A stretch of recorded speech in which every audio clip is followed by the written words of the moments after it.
Ever feel like you need a translator for the world of finance? Well, today we're breaking down Ethiopia's new foreign exchange directive. Think of it as like your cheat sheet for navigating all these changes. Whether you're sending money abroad, running a business here, or just curious about how Ethiopia's economy works, this deep dive is for you. What's really fascinating here is how Ethiopia is trying to walk this tightrope between keeping control and also making the country more attractive to international businesses, and this directive. It's like their toolkit for doing just that. So it's bigger than just new rules. It's about how Ethiopia fits into the global economy, right? Absolutely. And a great way to understand that is to look at how it affects you, the individual. Perfect. Let's start there. Big changes for everyday folks. What are we looking at? One of the biggest has to be how you handle foreign currency, this new directive. It says you can open a foreign currency account at any bank in Ethiopia that's authorized to do it. Doesn't matter if you live here full-time, part-time, or even if you're living abroad. And they've gotten rid of those old kind of clunky NRT accounts. So even if I move overseas, I can still have a foreign currency account back home. That's pretty convenient. What about sending money internationally? Any changes there? Definitely. This directive lays out clear guidelines for international remittances, and one thing that really jumps out is the emphasis on making the whole process transparent. Easy to understand, user-friendly, that kind of thing. Transparency is key when you're talking about something as important as money transfers. Is this something we're seeing globally, this move towards making financial systems more transparent and user-friendly? Definitely a trend. Lots of countries are realizing they need clear, easy-to-use financial systems, especially as we all become more interconnected globally. Makes total sense. Now, you mentioned limits on how much foreign currency you can carry. What's the deal there? Okay, so if you're entering or leaving Ethiopia, you can have up to $10,000 USD or the same value in other currencies. But there are some exceptions. Like if you're just passing through on your way to somewhere else, you don't have to declare anything. And if you're an Ethiopian resident coming back home, you've got 30 days to either convert your foreign currency to birr or put it into a foreign currency account. So it's about keeping track of the money flow, but also being realistic about travel and how people move around internationally. Seems like they put a lot of thought into how this impacts individuals. But what about businesses? How does this new directive affect them? Oh, for businesses involved in importing and exporting, it's a whole new ballgame.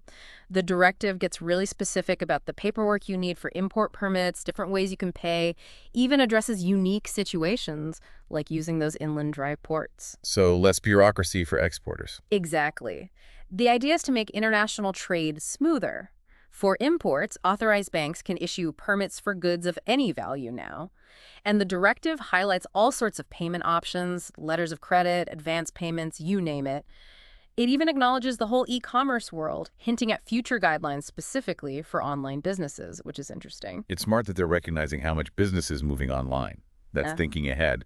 But we've talked a lot about physical goods. What about services like international consulting or freight forwarding, that sort of thing? You've hit on a really important point. The directive covers a ton of service payments, travel, education, medical treatments, even business services like freight and insurance.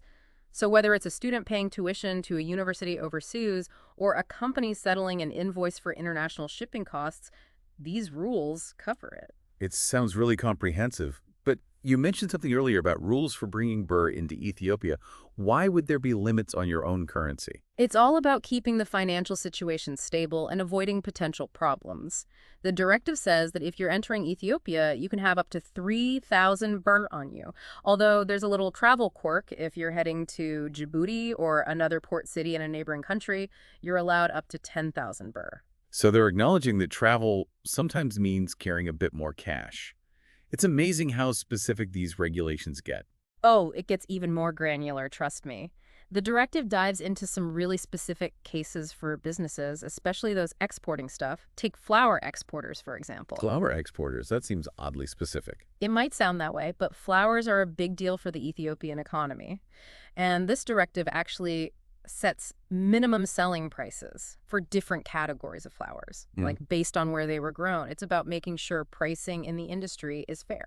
So it's not just about opening up the market, it's about protecting industries that are already here. Absolutely. And that attention to detail, it pops up again when you look at external loans and what are called supplier credits. Okay, now we're getting into the really complicated stuff. It can seem that way, but it's really all about making sure things are transparent and above board.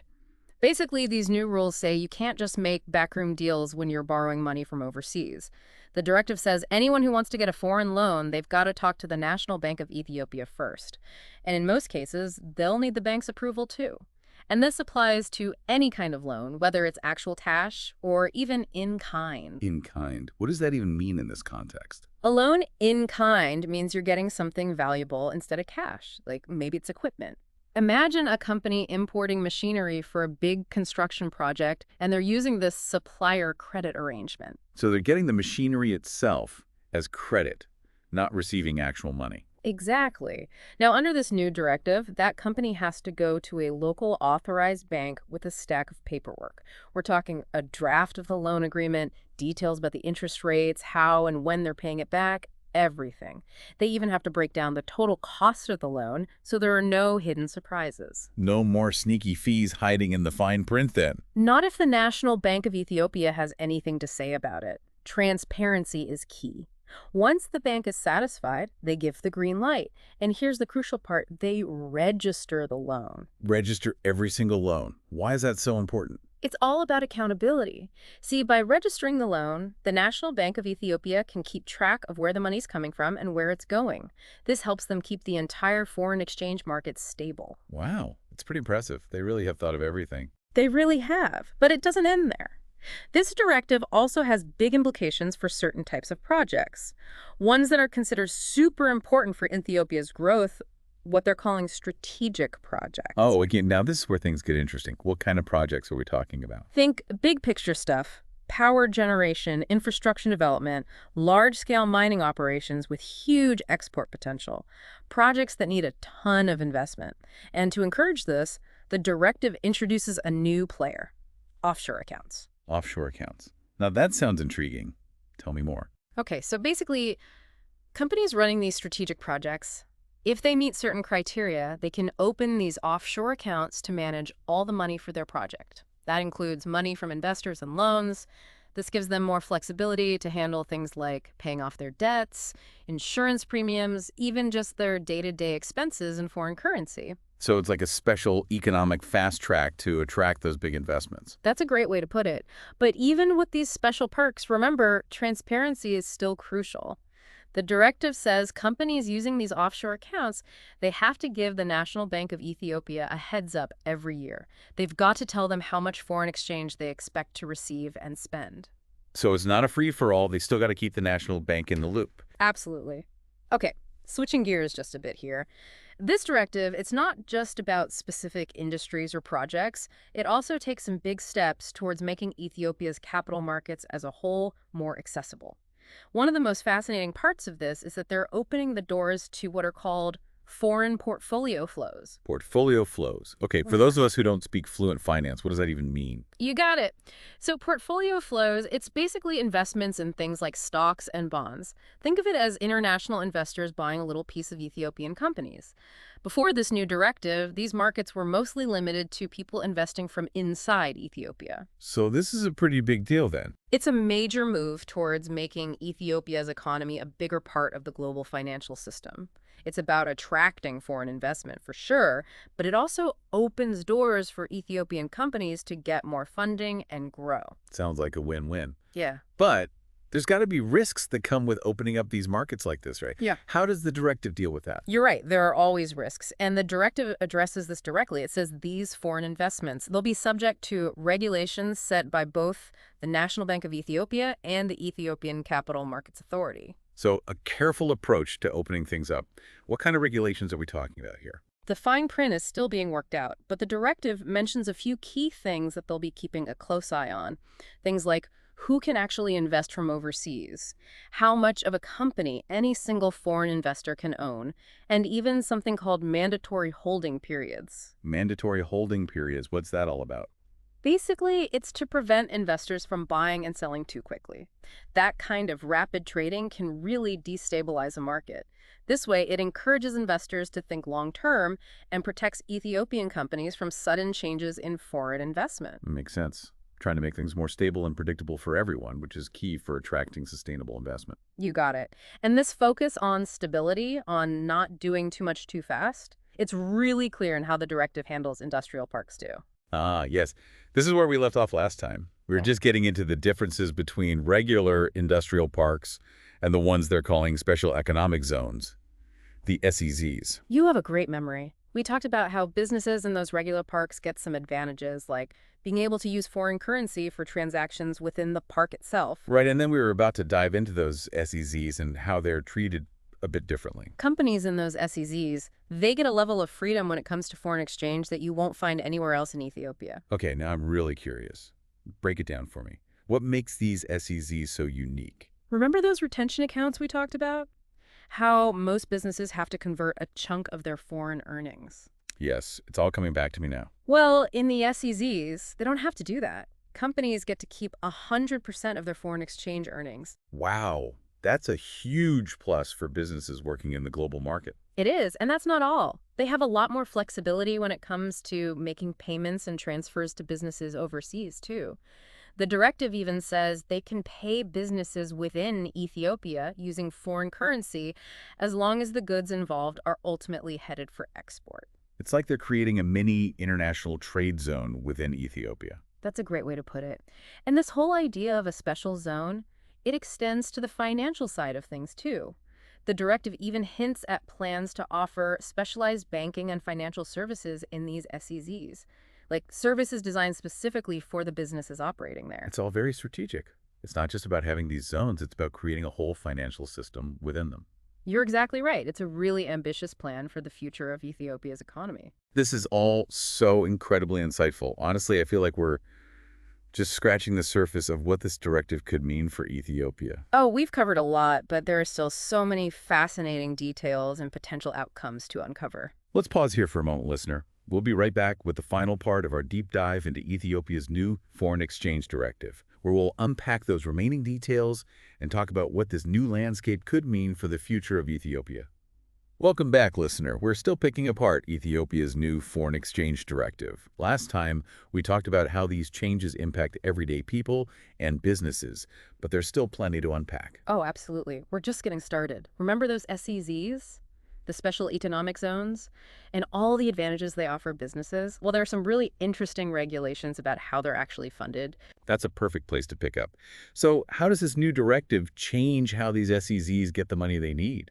It all comes down to this thing called the debt-to-equity ratio. Basically, it's a way of seeing how much of a company's money comes from debt, like loans, versus equity, which is money from investors or the company's owners. Okay, I think I get that. But why is the debt-to-equity ratio such a big deal when we're talking about SEZs specifically? Because Ethiopia is walking this tightrope, right? Right. They want to attract foreign investment, but they also want to make sure the companies putting money into these zones have, some skin in the game.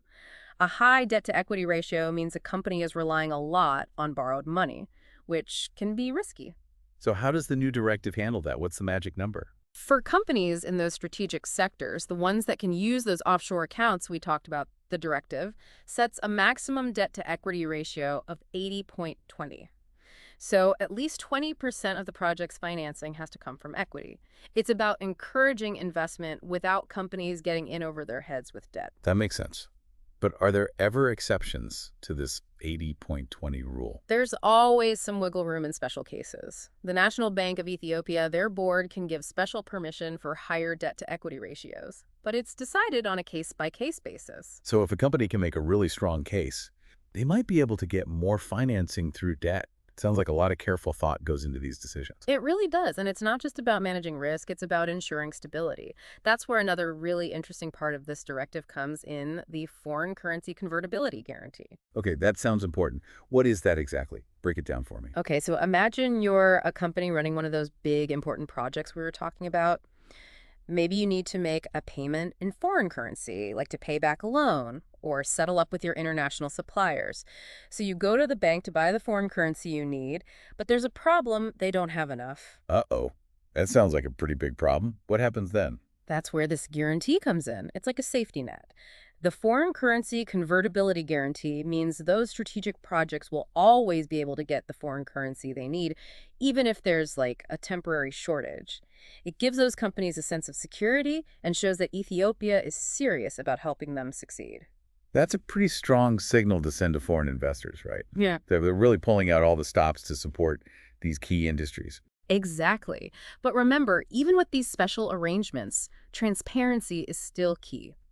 The directive says those companies using offshore accounts, they still got to send those yearly projections to the National Bank of Ethiopia, letting them know how much foreign exchange they expect to receive and how much they plan to spend. So it's not like they're just off the hook. They still need to keep the national bank in the loop. Precisely. Okay, so let's shift gears a bit here. This directive, it doesn't just focus on specific industries, it also makes some big moves to open up Ethiopia's capital markets more broadly. One of the most interesting things here is that they're opening the doors to what are called foreign portfolio flows. Portfolio flows. Yeah. For those of us who didn't take an economics class yesterday, what does that even mean? It's simpler than it sounds. Portfolio flows. It's basically investments in financial stuff, stocks, bonds, that kind of thing. Think of it as people from other countries buying a little piece of Ethiopian companies. Before this new directive, those markets were pretty much limited to people investing from inside Ethiopia. So this is a pretty big change then. It's a huge step towards connecting Ethiopia's economy with the global financial system. Sure, it's about attracting foreign investment, but it also gives Ethiopian companies more ways to get funding and grow. Sounds like everyone wins. Yeah. But I imagine there are some risks when you open up these markets like this. How does the directive handle that? You're right, there are always risks. And the directive addresses those head on. It says straight up that these foreign investments, they'll have to follow regulations set by both the National Bank of Ethiopia and the Ethiopian Capital Markets Authority. So a cautious approach to becoming more open. What sort of regulations are we talking about? The specifics are still being worked out, but the directive does mention a few key areas where they'll be setting some rules. Things like who can actually invest from overseas, how much of a company any single foreign investor can own, and even something called mandatory holding periods. Mandatory holding periods, okay. What's that all about? It's a way to stop investors from buying and selling really quickly, just to make a quick profit. That kind of rapid trading can really mess up a market. So these holding periods, they encourage investors to think long term, and it protects Ethiopian companies from those sudden changes in foreign investment. So it's all about trying to create an environment that's stable and predictable, which seems pretty important for attracting investments that will last. You got it. And this focus on stability, on not changing too much too fast, it's really clear in how the directive approaches industrial parks, too. This is where we left off last time, right? Yeah. Talking about the differences between those regular industrial parks and the ones classified as special economic zones, or SEZs. Your memory is spot on. We were talking about how businesses in those regular industrial parks, they get a few perks, like being able to use foreign currency for transactions within the park. Right, and then we were about to dive into how those SEZs are treated a bit differently. Companies that set up shop in those SEZs, they get a level of freedom with foreign exchange that's honestly unheard of anywhere else in Ethiopia. Okay, now I'm really intrigued. Tell me more. What makes these SEZs so special? Remember those retention accounts where most businesses have to convert some of their foreign currency earnings into birr? Yep, it's all coming back to me now. Well, companies in these SEZs, they don't have to. They get to keep 100% of their foreign exchange earnings. Wow, that's a huge advantage for any business working in a global market. You said it. And that's not even all. They've also got a lot more freedom when it comes to making payments and transfers overseas. The directive even allows them to pay businesses within Ethiopia using foreign currency as long as the goods involved are eventually being exported. It's like they're creating a mini international trade zone within Ethiopia itself. That's one way to put it. And this idea of a special zone, it goes beyond just the practical stuff. The directive even mentions plans to offer, like, specialized banking and financial services in these SEZs. Services that are tailored specifically to those businesses. It's also strategic. They're not just creating these zones, they're creating a whole system within them. Absolutely. It's a bold move, for sure, but it's also a really clear sign of how Ethiopia sees its economic future. Welcome back, listener. We're in the home stretch of our deep dive into Ethiopia's new foreign exchange directive. We've covered so much ground, from individual transactions to those ambitious plans for special economic zones. It's been quite a ride, but we're not done yet. There are a few more really important details in this directive that show just how much thought went into reshaping how Ethiopia handles foreign exchange. I'm ready for more. What hidden treasures are we digging up today? Let's talk about something that might seem kind of basic, but it's really at the core of all this cash. Specifically, how much foreign currency in cash Those authorized banks are allowed to keep on hand. Okay, that's interesting. We talked about the limits for individuals, but it makes sense that banks would have rules too. So what's the deal? So the directive says that at the end of each month, authorized banks, they can hold on to foreign currency cash, but it can't be more than 10% of what's called their paid-up capital. Anything over that, they've got 5 working days to hand it over to the National Bank of Ethiopia. So it's about finding that balance again, right? Making sure banks have enough foreign currency on hand to do business, but not so much that it could impact the entire market. You got it. It's all connected. And when a bank does need to convert some of its foreign currency holdings into birr, there's a very specific process for doing that, which is all laid out in the directive. This is what I love about deep dives, getting into the nitty-gritty details that make these systems tick. Walk me through it. What does a bank have to do? Well, the name of the game here is transparency. The bank, they have to give the National Bank of Ethiopia a complete list of the currencies they want to exchange. And I'm talking details here. We're talking types of currency, the denominations, even the serial numbers on the actual banknotes themselves. Wow, they're not messing around. They're serious about keeping track of everything. Absolutely. And this focus on transparency, it even extends to the exchange rate. Okay, so how does that work? How's the exchange rate determined in those cases? When a bank converts its foreign currency, the National Bank of Ethiopia, they buy those notes based on what's called the indicative daily exchange rate. So whatever that rate is on that particular day, that's what they use. So no room for, like, negotiation or anything. Is there a fee for the bank to do this? This is where it gets interesting. The National Bank of Ethiopia, they don't charge any fees for these conversions. Really? Why not? It's all about encouraging banks to convert their extra foreign currency, which helps to make sure that money is actually flowing through the market. It's just one more way they're trying to keep the whole financial system healthy and stable. It's really amazing how all these little details play such an important role in the grand scheme of managing foreign exchange. It's like this giant puzzle, and we're finally starting to see how it all fits together. What a great analogy. And speaking of puzzle pieces, there's one more detail I think is really telling. Okay, I'm all ears. This new directive, it specifically says that authorized banks can't just ship foreign currency banknotes out of the country. And they can't order or receive those kinds of shipments from other countries either. Interesting. So no more moving large amounts of physical foreign currency across borders. What's the thinking there? I think it sends a really clear message that Ethiopia is getting serious about becoming more financially self-sufficient. They want to manage their own foreign exchange reserves and depend less on outside sources. It's a bold move, for sure. It's like they're saying, we're open for business, but we're also confident in our ability to manage our own finances. Exactly. It's about establishing control and independence in the global market. And you can see in all the details we've been discussing, right? The focus on transparency, the regulations around capital flows, even those really meticulous records they're keeping for cash conversions. It's all connected. Absolutely. And it all points towards a larger goal for Ethiopia's economic future. That's exactly what I was thinking. This directive, it's about so much more than just changing some rules. It feels like they're setting the stage for something much bigger. You're spot on. This directive shows that Ethiopia is ready to be a much bigger player on the world stage. This has been an amazing deep dive. We've covered it all, from the tiniest details of individual transactions to this grand vision of Ethiopia as a major player in the global economy. And along the way, we've uncovered some really fascinating details, those little policy shifts that often tell you more about a country's goals than anything else. You said it.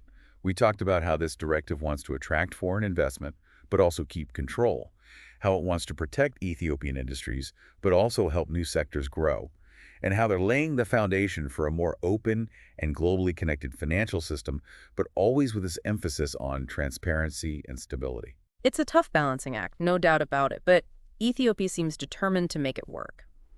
And as we wrap up our deep dive, listener, I'd encourage you to keep an eye on how Ethiopia's economy transforms in the coming months and years. This new directive is a fascinating glimpse into that transformation. And as always, listener, thank you for joining us on this deep dive. We'll be back soon with another exploration of a topic that's shaping our world. Until then, keep learning, keep asking questions, and keep diving deep.